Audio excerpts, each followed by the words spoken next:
Հայրենակիցներ Հայաստան խմբակցության կողմից ներկայացվել է հարկային օրենսգրքում փոփոխություններ կատարելու մասին նախագիծ, որի նպատակը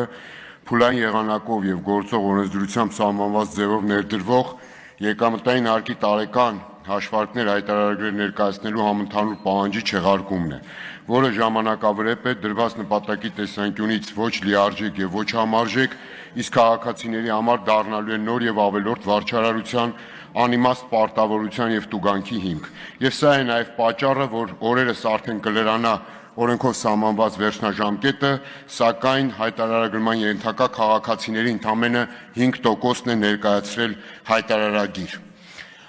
Հիմնական խնդիրները, որոնք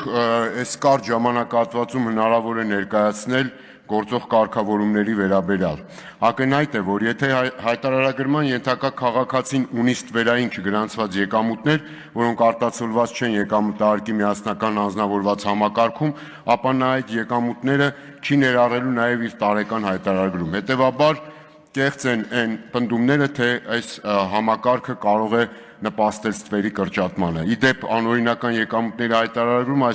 հայտնաբերումը այսպես թե այնպես մնալու է հարկային մարմինների հսկողության եւ վերահսկողության ներքո, ինչը շարունակում է խնդրահարույց մնալ։ Գործող կարգավորմամբ նախատեսված է, որ հարկային մարմինն իր տեղեկատվական բազայում առկա տվյալների հիման վրա ինքնաշխատ եղանակով նախալրացնում է ֆիզիկական անձանց հայտարարագրերի նախագիծ, այսինքն այդ տեղեկատվությունը բազայում կա եւ կրկնակի եռակի անգամ առանձին դեպքերում նորից նույն բանը հայտարարագրել որևէ կերպ չի կարող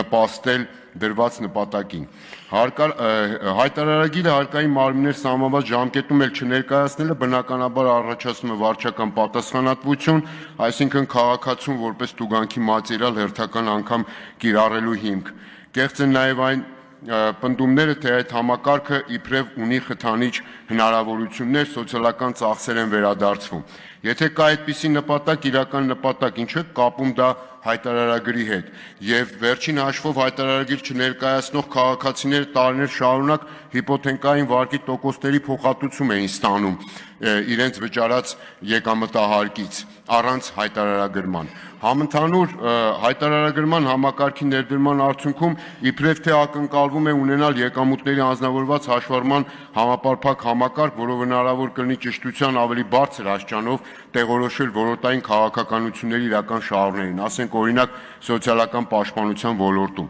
Սա էլ իրական նպատակադրում չի, ավելի շատ քողարկված է, որովհետև եթե իրական այդպիսի նպատակադրում կա, կարելի է սոցիալական աջակցության համար դիմող քաղաքացուն միայն ասել, որ տրամադրի անհրաժեշտ տեղեկատվություն ըստ պահանջի, ինչպես օրինակ տարիներ շարունակ կիրառվում է այդ բանկային համակարգում։ Եվ վերջապես ավարտում եմ 1 րոպե, վերջապես ամենակարևորը, եթե ինչ-որ հարց պետք է լուծել այս հայտարարագրման համակարգը, այդ էլ գործնականում այլևս հնարավոր չի լուծել, որովհետև դա վերաբերում է քաղաքացիների բանկային փոխանցումներին եւ այստեղ էլ փաստորեն գործնականում սահմանվել է 300,000 դրամ շեմ, որից ներքև փոխանցումները չեն հայտարարագրվում, որոնց դա միակ, նորից եմ կրկնում, միակ հնարավոր լրացուցիչ տեղեկատվությունն էր, որը կարելի էր ստանալ իլրումն ֆիզիկական անձանց եկամուտների անձնավորված համակարգի։ Հետևաբար կարևոր է ավարտում եմ։